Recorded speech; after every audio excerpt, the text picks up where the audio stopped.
Hello, my name's Kugane, and you probably clicked on this video because you want to get started in Flesh and Blood, or you just want to build a cheap fight deck. One or the other, you're in the right place. I am a Ninja main in Flesh and Blood. I've been playing Ninja for the past 2 or 3 years or so. I got probably over 1,000 Ninja games played at this point. Not 8,000 with Fi specifically, but with Katsu and Ira, the other ninjas. I brought Fi and Ira to the World Championship recently. I made top 64, I got a nice $1,500 cash prize as a reward for that. And the deck I'm showing you today is a deviation of my World Championship deck. The World Championship deck is of course available on my Patreon as well if you want to have a look at a fully optimized version of this. However, this deck right there is really good in general. It doesn't need legendaries, which are usually the main cost point to get started in Flesh and Blood in general. Instead, I tried to narrow it down to a list that can perform well at events, that can still get you first place at some armory events, and maybe even some Road to Nationals and ProQuest if you navigate it well. And I think building this should get you started straight away to at least start learning the game, and then later on when you enjoy everything you can always upgrade to something like a Fiendal Spring Tunic and buying a Tiger Stripe Shuko, which are the most expensive pieces in here.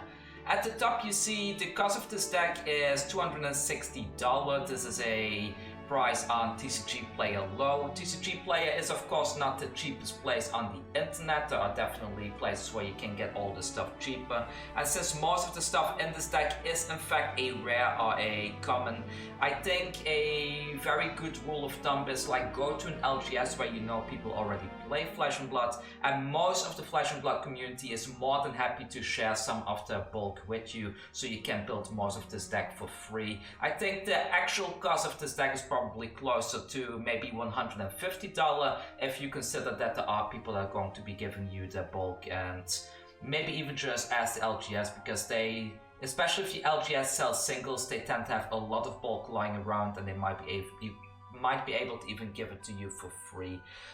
So in my fully optimized build of Fi, I run a couple of legendaries that I didn't put in here, mainly the Master Momentum, which is basically a legendary that I only really use against the Drum Mine matchup. It's more of a win more card because together with the Kodachis that I have in the sideboard, you can kind of like keep killing dragons to get Master Momentum triggers. That's a card you don't really need because against pretty much every other matchup you're gonna be running the Master Pouncing Links anyways, which in contrast, the Master Pouncing Links is a $5 card, while the Master Momentum is over $100, so it's very, very clear to see that just for that one single matchup, you don't really need that legendary, and therefore I cut it out.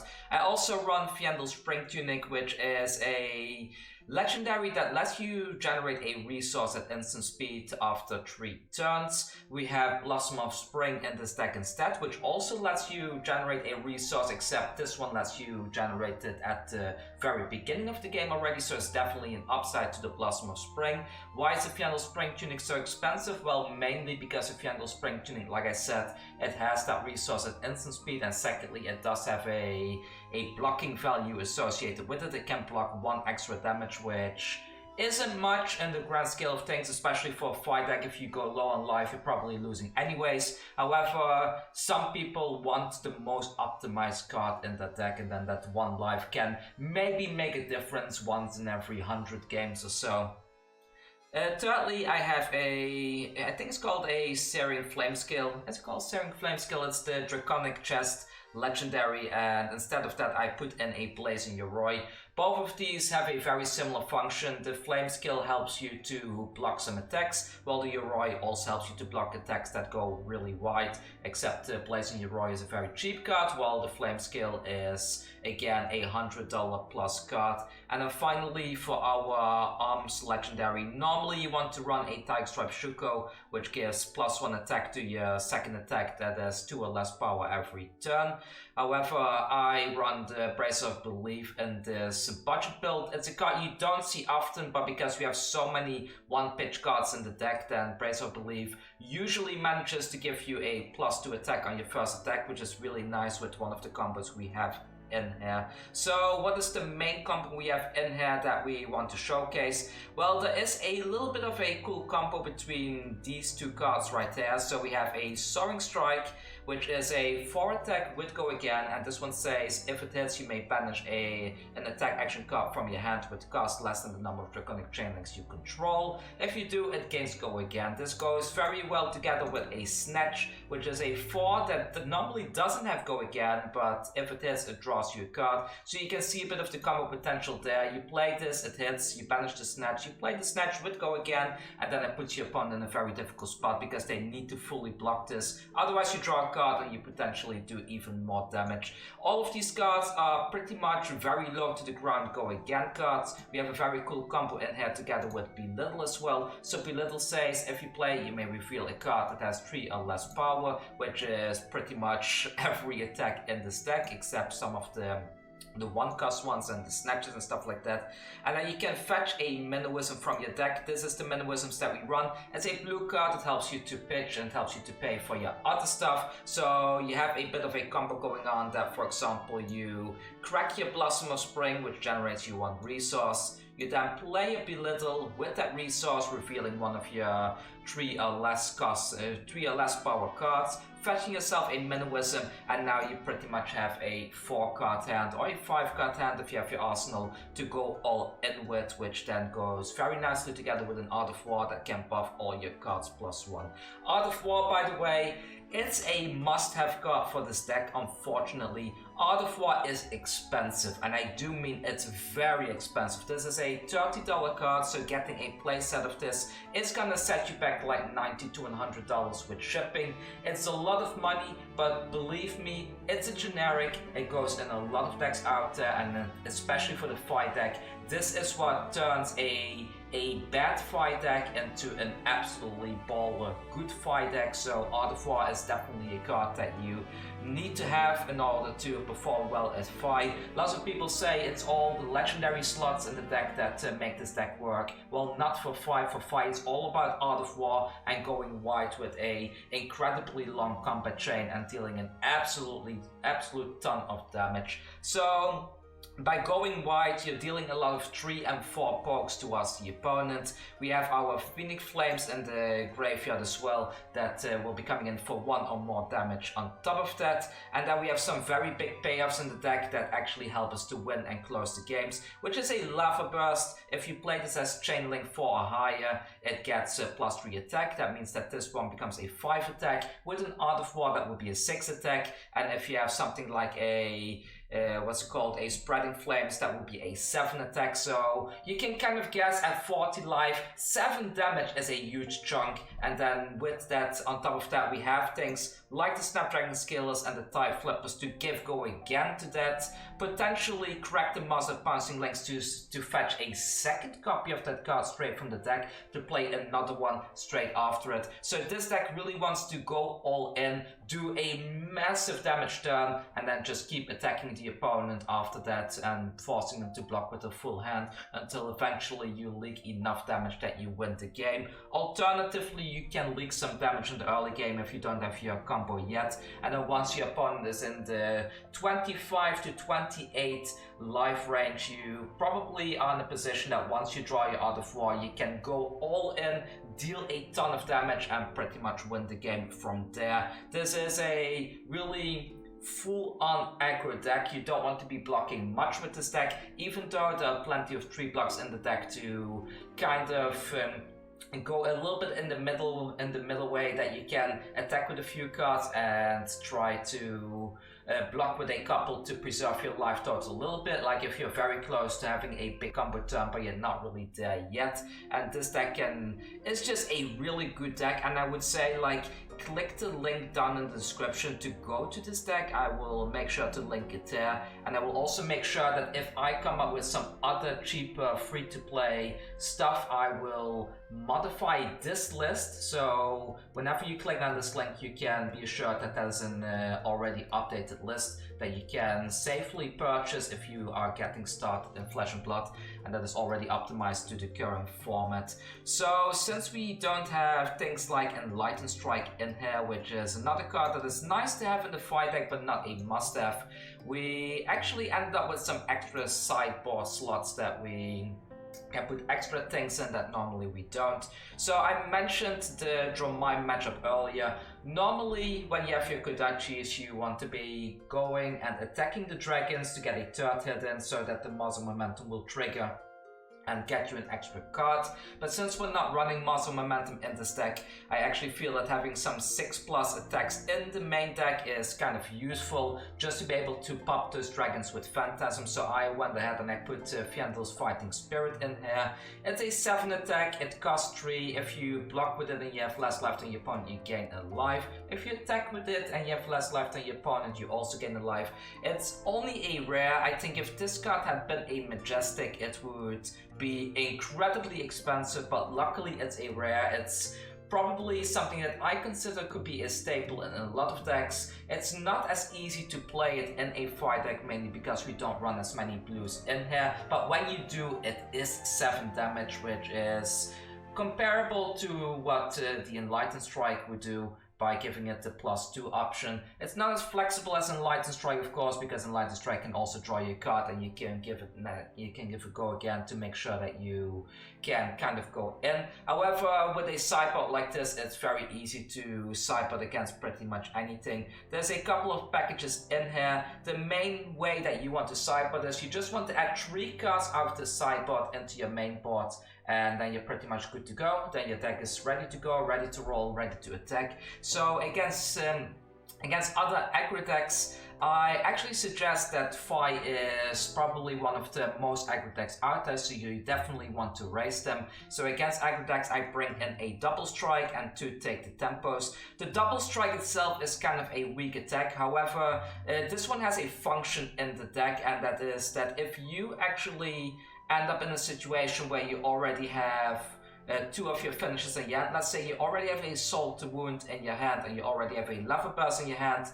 And usually you can only give go again to one of those with your Snapdragon skills or your Tide Flippers, which means that if you were to fetch a third one with a Master of the Pouncing Lynx, then you kind of have a dead card that you're not playing that turn. So I actually opted to put a double strike inside the main deck, simply as a alternative target for the Master of the Pouncing Lynx to fetch. And why double strike specifically? Well, double strike can attack twice in a single turn, and that combos very nicely with this card right here, Soul to Wound, because this one gets +1 attack for each attack that has hit this combat chain. Also, since we are running the Art of War, which gives +1 to all the attacks, then this essentially becomes a 0 for 4 damage in this deck. And if you get multiple strikes, and then the Soul to Wound just becomes better and better. In all other scenarios, double strike is not really worth playing. I would even suggest in the early game, if you draw into it, just pitch it to the bottom of the deck. Just have it in there, not playing it out. So if you do end up in a situation that you have 2 finishes in your hand already, you can very easily make this your target for the Master of Pouncing Lynx to fetch out of your deck, so you have some extra flexibility to go as wide as possible and deal as much damage in your going off turn. So you want to add double strike and take the tempo. These 2 take the tempos as a package against the aggro decks. If you're up against a Guardian, which are usually control type decks, you want to side in 3 Sink Belows. You want to get one of these into your arsenal as soon as possible. Why? Because Guardian decks, they have these really annoying on-hit effects that either take away your go again, or they make it that you cannot play 3 less power attacks and stuff like that. And usually they are able to give Dominate to these attacks and very easily get a hit in, forcing you to take a turn off. If you manage to get a Sink Below in your arsenal early on, it's actually quite useful to have it there just for when they do come in with a big attack. You can block with a 3 block from your hand and then play this one from your arsenal, potentially cycle a card to make your own turn better and have a slightly better matchup against those decks. But don't get discouraged if you lose against Guardian decks. Guardians decks are kind of around right now because they have a very easy matchup into Fi, so even the fully optimized Fi decks are probably losing most of their Guardian matchup, so that's just the way it is. You need to get a bit lucky to win those matchups. I think it's like a 30 to 70 difference in terms of matchup win rate. Like I think 30% of the time you can win against Guardian, the rest of the time you just don't, even with an optimized deck. But it's still nice to have some tools to maybe stop one big crush effect and then going in during your turn anyways. Oasis Respite is here for the Wizard matchups. It's not as good in this deck, I would say, simply because we don't have a Fiendel Spring Tunic available to us. This is another upside of the Spring Tunic if you ever want to invest into one. Because you can generate that resource at instant speed, it becomes very useful to create a resource and then playing the Oasis Respite during your opponent's turn. But since right now we don't have as many Ganos around, and for the most part we just see things like Icelander that try to push damage during our turn, I think it's good to get one of these in your arsenal, pushing some damage, and then if they suddenly try to combo off during your turn by playing an Aether Ice Vein or something, you can very easily play this from your arsenal with some leftover resources that you already have from pitching a blue to stop that, and then still finishing your turn that way. So against Wizards, bring in the Oasis Respite. Against Guardians, bring in the Sink Belows. Against aggro decks, bring the Double Strike and take the Temple package. And against Dromai, bring the Fiendel Spring Tunic with not the Fiendel Spring Tunic, the Fiendel's Fighting Spirit, I should say, together with the Kodachis to keep playing the dragons and also have some blockers to pop some phantasms. The only matchup that is an aggro matchup where I would consider to bring even more defensive stuff into would be the Dash matchup, simply because it's a bit difficult for this deck to raise a Dash deck. Dash has a much more consistent damage output as early as turn 1, and it's very easy to lose the race against that deck, so sometimes a Sink Below can help you out against that deck. Personally, I think the Dash matchup, it's really luck dependent because you don't really have time to set up much, so skill isn't involved as much. Like sometimes you just need to get your Art of War super early to force them into the defensive as early as turn 2, and then you can easily win those matchups. But if they go off as soon as turn 1, then most of the time you're better off just blocking until you have your big combo turn, then going in and trying to take over the tempo. So Sink Belows can sometimes help you a little bit in that regard, but then you do have the danger that if you have your combo turn and let's say you do play your Art of War, you banish a card, you draw 2 cards and you draw into multiple of these, you are kind of screwed, and that's just the way it is. There's no way around it, but that's just how Flesh and Blood is like sometimes. Even though RNG is a lot less in this game than other TCGs, it's definitely still involved, so keep that in mind. So all in all, I think buying this deck is a very good first step into Flesh and Blood, and I think you will have a lot of fun with this. So lastly, what I need to tell you is I only have one Phoenix Flame in the main deck. The reason why I have it in the main deck instead, and why I have a second one in the main deck instead of a third one, or just going for one flame, is because we run Flame Call Awakening. It's a common, but this one, if you've already played a red card during that turn and you play a Flame Call Awakening, you can fetch a Phoenix Flame from the deck, which has a very nice combo potential because you can pull off some things like playing a 0 cost would go again like Brent with Cinderclaw into a Flame Call Awakening, then fetching yourself a Phoenix Flame. You can then play that Phoenix Flame in order to generate your third Draconic Chain Link, and at that point your fire activation becomes free, which means that your second flame that's in the graveyard, you can put it into your hand, and then you can use that flame as a pitching resource to pay for other things in your hand. So it's almost like a mini Belittle in this deck, as in where Belittle fetches you a blue Minnowism that will basically pitch for 3. With Flame Call Awakening, you can have an additional flame that can pitch for 1. It helps. Like sometimes you really need an extra resource to play something like a Mounting Angle, for example. So do try to get a second flame back into the deck as soon as possible, at least until you have played your second or your third Flame Call Awakening, because if you draw this one and you don't have a legal target inside your deck anymore, it feels really bad. You really need to have a Phoenix Flame in the deck. So it's kind of like a extra resource generator, which is also nice if you ever end up upgrading this deck and you do go for a, what's it called, the Searing Flame skill legendary, then you have a little bit of a nice combo in there as well, that if you pitch a red card to pay for this, then you fetch a Phoenix Flame from the deck, and then you pitch that Phoenix Flame by activating the Searing Flame skill, then that one will actually generate you 2 resources, which means that with 1 red you pretty much paid for 3 things with the Flame Call Awakening, which is really nice in my opinion. It's a nice little combo, but it's not super necessary in this deck, I would say, at least not in the beginning when you're still learning the ropes of Flesh and Blood. And yeah, if you want to learn how to play this game properly, I do offer coaching sessions over on my Patreon in the higher tier. So if you need help from I wouldn't call myself a professional player. Well, I do this as a living, so maybe that is considered as professional, right? I pretty much play Flesh and Blood full time, I coach full time, and I create content full time. But if you want to get coaching from a somewhat experienced player, where we can go through all the combat lines and I can see how you play, give you some tips here and there are definitely some cheap coaching sessions available on my Patreon, so definitely check that out.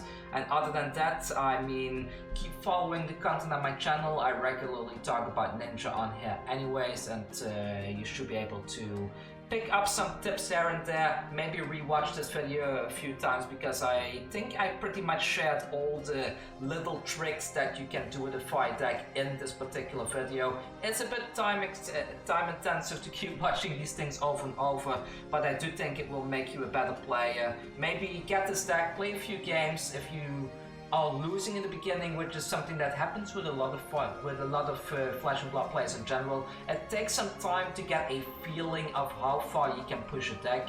It takes time to get a feeling like how much should you block and how much should you not block, especially with a deck like this that doesn't really want to block.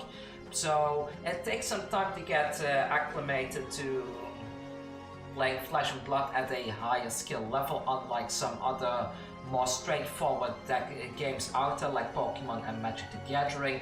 I think Yu-Gi-Oh! Is another skill-intensive thing where you need to kind of spend a bit of time to learn the meta, learn how things work before you perform properly. It's the same with Flesh and Blood, so don't get discouraged too easily. You should just get into this game with the mindset that you're probably gonna lose your first 30 games. Just set your mindset to that, and then if you do win a few before that, it's a plus, but don't expect too much early on, because this game is kind of difficult and it takes some time to get used to, but you can get that. Just keep going at it, and you will soon be maybe even participating in the Pro Tour qualifiers that are coming up in January or so, or joining a battle harden or something like this, or something like that. And I do hope, if this video is the video that got you started in Flesh and Blood, if I'm at an event, come say hi to me. It makes me happy to hear when people get started playing Flesh and Blood